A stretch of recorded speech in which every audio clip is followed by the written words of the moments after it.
All right, so gotta like to fight. Gotta like to fight, right? We like to fight. We like to fight. How do you not like to fight? Oh, I hate the fucking Nets. I hate the fucking Nets. All right, the Nets beat the Knicks in MSG. Is what it is. Run up and down the court a few times and just make sure he didn't like break anything. So that's my guess.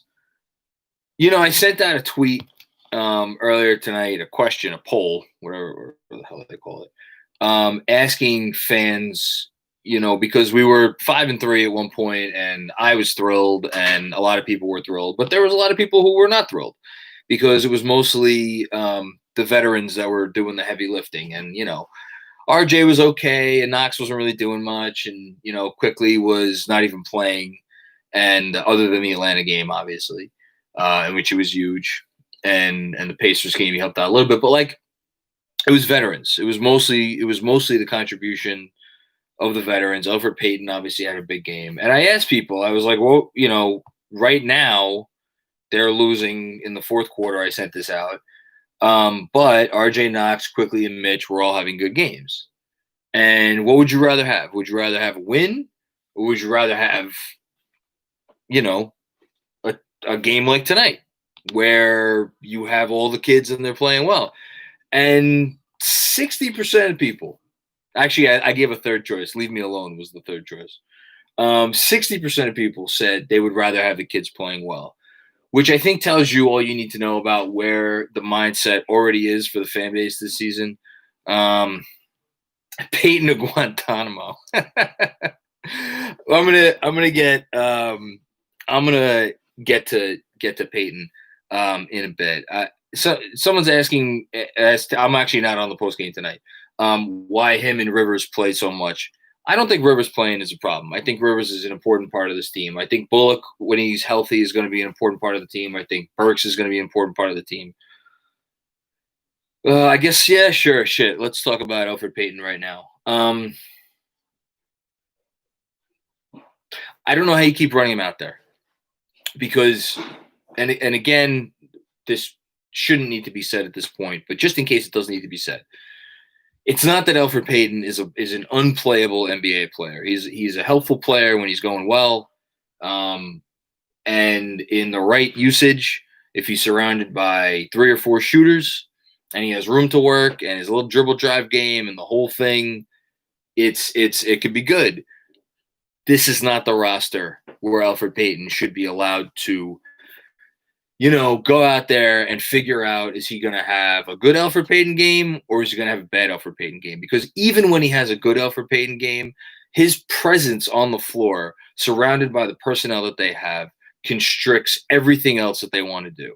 And maybe it's unfair to blame him because he's not the only guy who is not an offensive threat from, you know, long range or outside of 10 feet, really.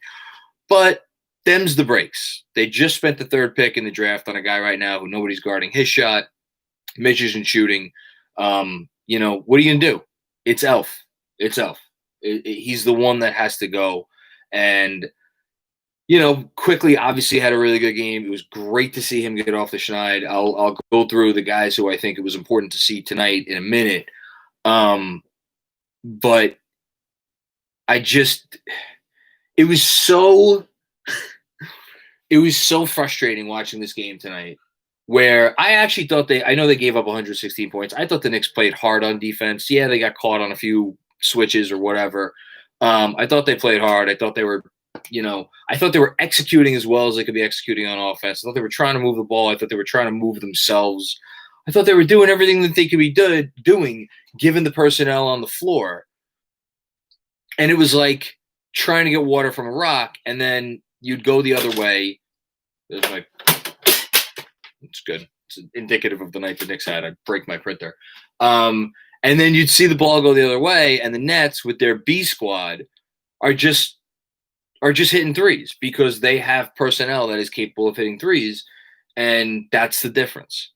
And the one guy that they don't have that's capable of hitting threes, Bruce Brown, does one other thing really well. He hits everything inside of 10 feet, which Alfred Payton doesn't do. If Alfred Payton did that, God bless him. I'd say leave him out there. Let's keep going with it. Is it too much of a knee-jerk reaction to have Knox and IQ start for Payton and Rivers? And another question I want to take: do you think we could have won if Payton sat? Even on defense, he consistently loses his man. Yeah, I haven't been a fan of Payton's defense this season at all. He just doesn't give you enough. He just doesn't give you enough, and he's not like he's getting the team into its offensive sets because Julius Randle's doing that, and there are other guys that are capable of doing that. Emmanuel quickly could do that. Yeah, and in terms of pulling. I don't know why everybody's having – I know Rivers had a bad shooting game. Rivers isn't the problem. He's going to have off nights. He's a career, whatever he is, 42, 43% shooter. But I think he's a valuable part of this team. And whether he starts, whether he sits, I absolutely think Rivers should be playing, 25 minutes a night. He's helpful. Same thing, like I said, when Burks and Bullock come back, it's Payton, and to a lesser extent, it's Noel. And we should talk about Nerlens Noel and I love how I'm going right past all the good stuff that guys did tonight, and we'll get there, I promise. But I cannot get past how frustrating it was tonight, and to see the guys out there playing pretty hard, and just stand no chance because of the personnel. And I don't envy Tibbs, and I'm not blaming Tibbs at this point at all, because at one point, what he was throwing out there was working. And they were 5-3 because they got some nice performances unexpectedly out of some guys. They got some poor shooting performances from some other teams. They're not getting those anymore. The Nets, they were hit all those shots that were being missed against the Knicks early. Guess what? The Nets hit them all tonight. But that's going to happen because teams are good at 3-point shooting. So at this point, they're 5-7. It's 12 games in. I don't think he's going to make a change right now. We keep hearing the 20 to 25 game mark. I would expect this starting lineup to stay the same for longer. But once we hit the 20 games, I don't understand how you keep throwing the same starting lineup out there, how you keep Payton in the rotation at all, to be honest. Maybe Noel gets out of the rotation also once Obi Toppin comes back. I don't think it's Matthew Harris asks, how is it possible that a defensive-minded coach is so incapable of teaching the roster how to defend the three? It's not that they're not able to defend the three. Everything they're doing is trying to take away the paint. Right now, they're going to concede threes because they're trying to learn how to walk before they could run. Running for this defense will eventually, hopefully, God willing, look like walling off the paint and at least contesting 3-pointers. Right now, they're not doing either, which is, what makes things tough. I do think that they are trying to get out on threes. And yes, there's absolutely some breakdowns, but he's trying to build this thing from the ground up. I personally don't have a problem with the defensive scheme. I think it's a pretty good defensive scheme. I think it's a modern defensive scheme. A lot of other good teams run it. And when you have a shot blocker, a rim protector like Mitchell Robinson, you should try to do what the Indiana Pacers are doing, which is they give up more shots in the paint, or rather, they take away the three. They give up a lot of shots in the paint, but teams do not hit those shots at all because Turner, swats everything. I think you can do that. The alternative is give up a bunch of threes and just have teams fearful of coming in the paint. But it's one or the other. And they're still figuring out that balance. And Mitchell Robinson isn't Miles Turner yet, but I think he'll get there. When is Mitch starting to shoot? That's a great question. I'll talk about possible trades in a sec because I think it's a warranted conversation. Let me hit on a couple of good things because look, I'm shitting all over a lot of different things. Tonight was an encouraging night because look, they ended up losing by 7 to a team that is decimated but still has some good shooters, and Kevin Durant just was doing everything he wanted because he's Kevin fucking Durant. RJ Barrett got off the schneid. Seemed to find his confidence. Massive development. I think that is absolutely – I would say even bigger than quickly. I think the biggest thing to come out of tonight is RJ Barrett feeling like he can make a shot again. Emmanuel quickly, 7 for 15, 19 points, 3 of 6 from downtown in only 22 minutes. 19 points in 22 minutes for a late first-round pick. I know he's been bad from the field of late, but I am every bit as high on this kid as I was in the beginning of the season. Kevin Knox left for dead by so many. And here he is. He is now well over 40% from three on the year. He's shooting threes at he's putting up a decent amount of threes per game. Kevin Knox might be an NBA player. I know we keep going back and forth about it. He has moments that make you shake your head, usually on the defensive end. But if he's going to hit shots at this rate from the outside and going to be able to put the ball on the floor a little bit, which he did tonight, make the right play, not get flustered. We haven't seen any of those drives into just a wall of bodies like we saw every game last year when he actually played enough minutes to do it. Big, nice positive from Kevin Knox tonight. And I thought Mitch played a good game. I had no issues with the game Mitch played. It wasn't a great game. It wasn't a terrible game. And Randall, what do you say about Randall? The dude got – it's amazing. I'm talking here for 11 minutes, and I don't even mention the guy once because it's just – we're taking it for granted at this point. 30 points, 7 rebounds, 5 assists. I know he had a couple of moments that weren't so great, a couple of turnovers, a couple of traveling calls, maybe a forced shot or two. That dude put this team on his back and did it in a way that didn't make you feel like he was doing it to the detriment of the team. Because he was passing when the pass was there to be made. He was taking it himself when it was the right play to take it himself, when you just needed to get a bucket. Man, I really don't know if this team has any wins if it wasn't for Randall. Maybe 1, maybe 2, but Randall's awesome. I'm still not ready to have the do we entertain trading Julius Randle conversation. I'm not ready to do it yet. And when I'm ready to do it, I owe it to Jeremy to have that conversation with him first and foremost. All right. Trades. What trade should it was funny. My wife, who I love dearly, but is not as well versed in the ins and outs of the NBA season, at some point during when they were just bricking everything, she's like, can't they make a trade? Are they allowed to make a trade? Yes, they're allowed to make a trade. I don't know that there's an obvious trade to make right now. Yes, of course they should trade Payton if there's someone that actually wants to give anybody anything up for him. But just go with me here for a second. Randall, Mitch, Rivers, Barrett, Toppin, Knox, quickly. I think I just named 7 guys. Bullock, Burks. That's 9 guys. If you want to say Noel should maybe get some time here and there. If you want to say Frank, God forbid, get some time here and there. Payton does have a no-trade clause. God bless that guy.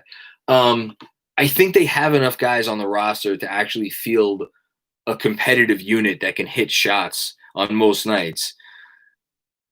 People are mentioning in the chat Lonzo Ball, Zach LaVine. Look, I'd love to get Lonzo Ball.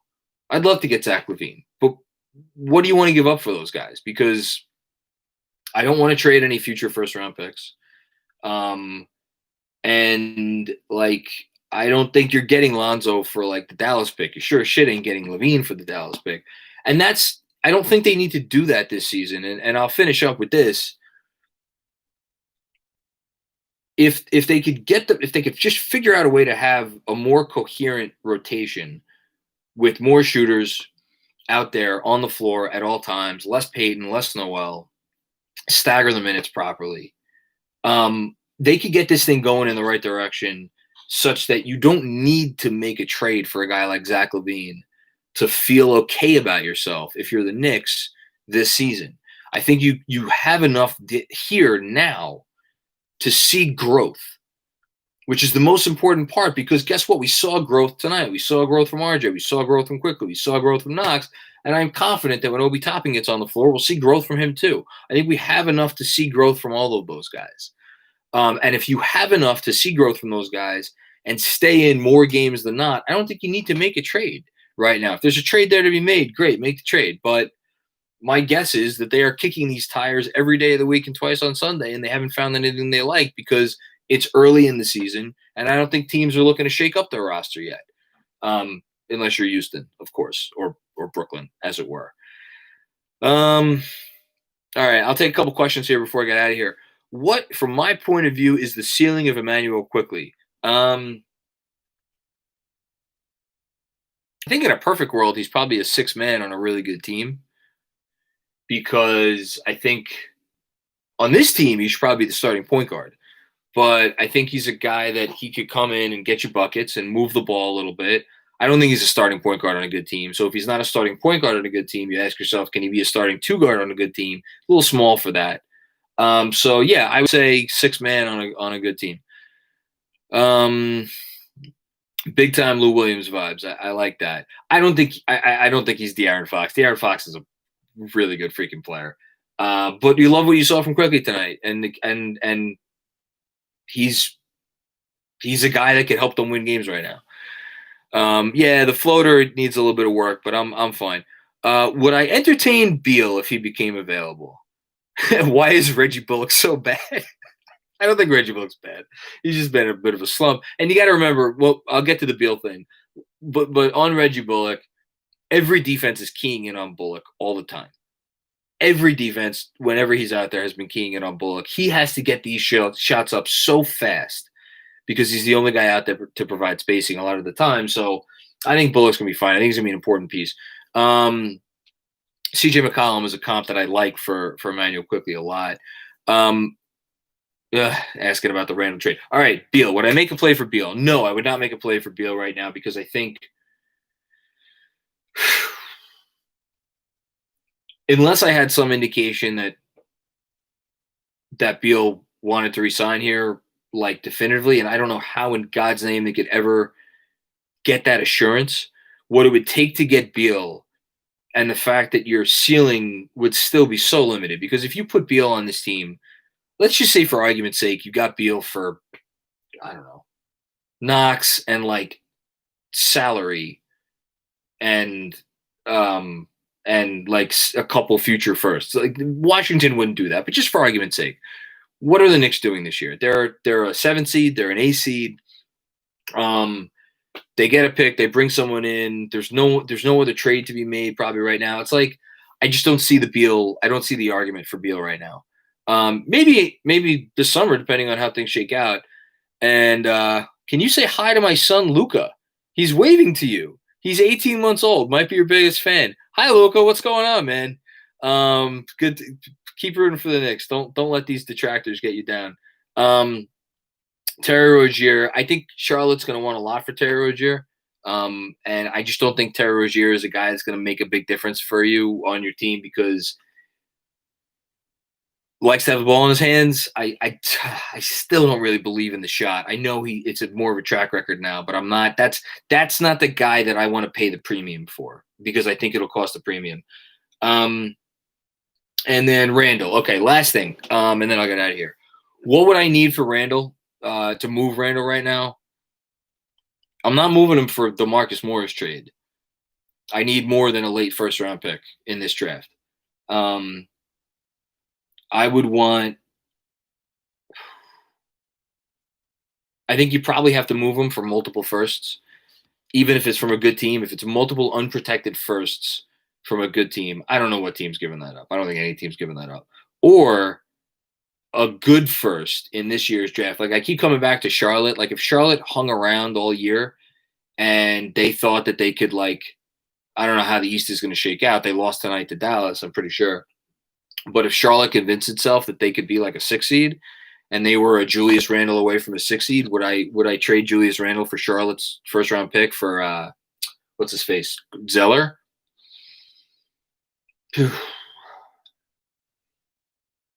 Man, I wouldn't want to, but I think you'd have to. I don't know, though. I feel like I can't believe I'm saying this about Julius fucking Randle.